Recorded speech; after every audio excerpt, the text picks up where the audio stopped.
Iranian circles as to whether to develop a nuclear deterrent or not. MIT professor Noam Chomsky speaking recently at Harvard University. When we come back from our break, I interview him about President Obama's foreign policy. Stay with us. The borders are road. The West starts to show the danger at home. Not said but known. A house set to burn. So don't disturb. Before our future. And now it is close. The harm in these words is all you heard. The fire is close. Sparks fly and we will burn. So let's start over and try to tend our injured flames like tinder. We watch the fire burst and simmer.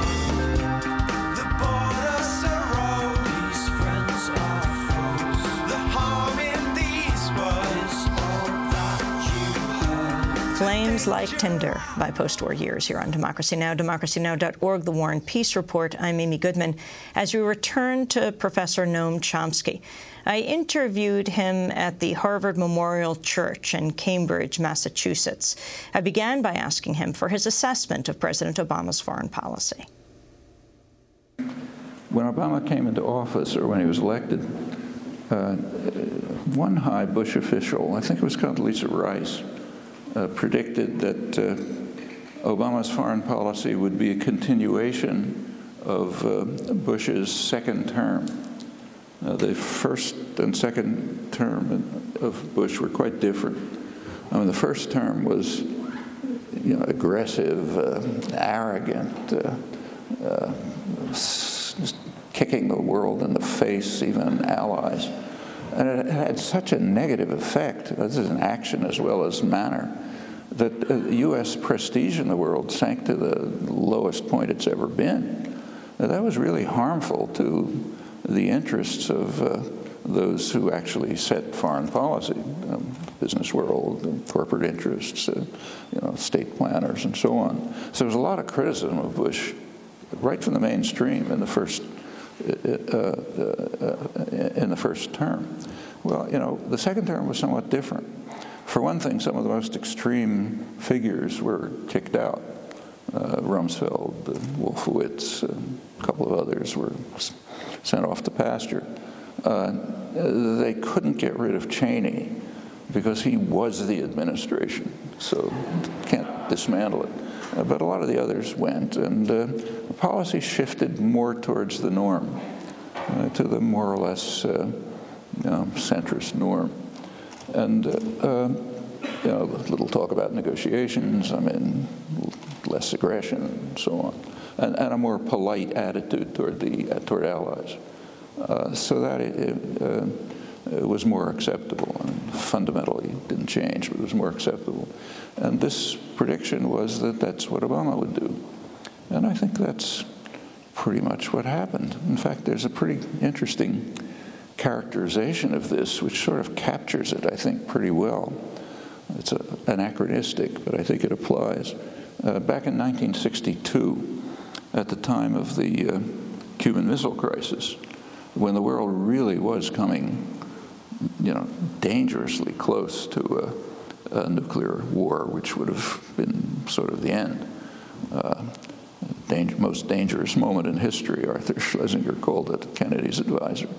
Right at the peak of the missile crisis, U.S. planners were considering measures which they knew might destroy Europe, and in fact, in particular, Britain. So, and they were kind of playing out these scenarios which led to the destruction of Britain, but they weren't, and taking them very seriously. In fact, they're taking the steps towards them. But they didn't let Britain know. Britain is supposed to have a special relationship with the United States, but the British were pretty upset. They couldn't find out what was going on. And the Prime Minister, Macmillan, all they could find out was what British intelligence was picking up. So here they're the best and the brightest are making plans that might well lead to the destruction of Britain, but they're not telling them.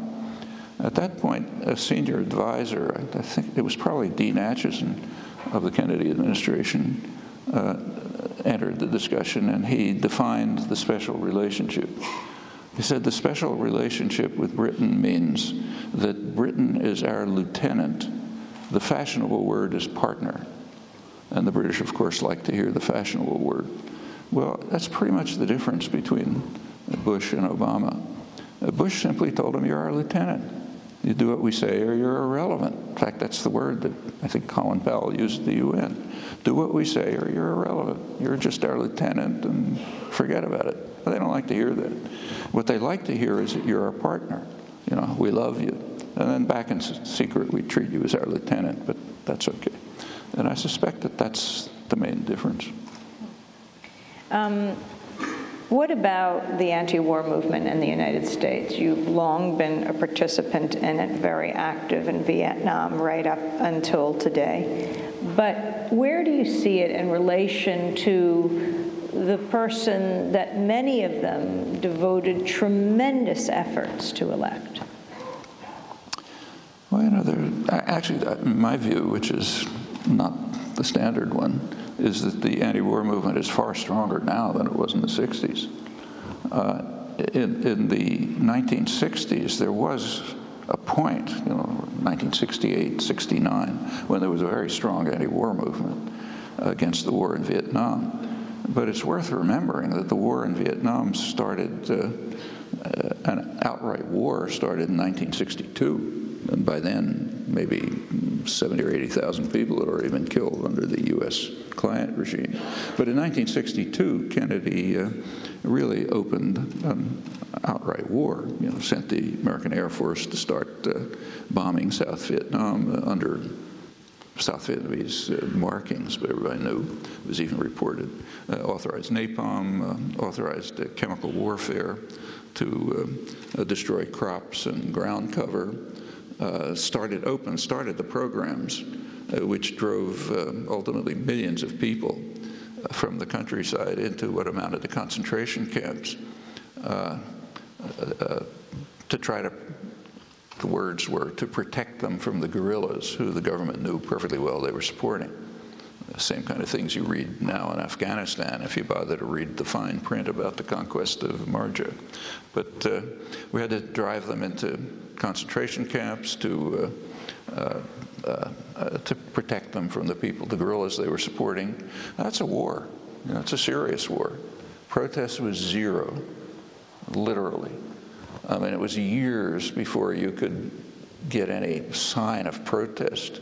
I mean, those of you who are old enough may remember that in Boston, liberal city, in October 1965, that's 3 years after that, hundreds of thousands of American troops rampaging the country, you know, war spread to North Vietnam and so on. We tried to have our first public demonstration against the war on the Boston Common, usual demonstration place. It's October 1965.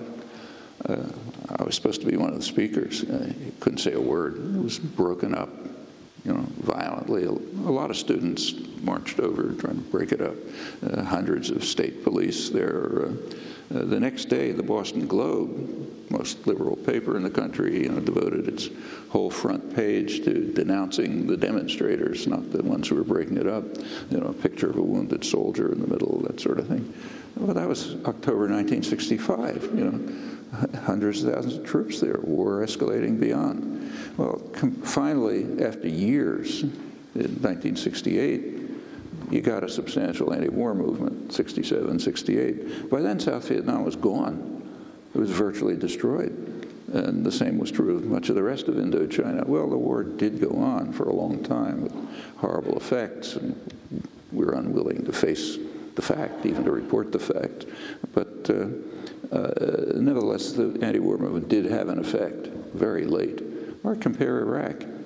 There were huge protests before the war was officially launched. I mean, we now know that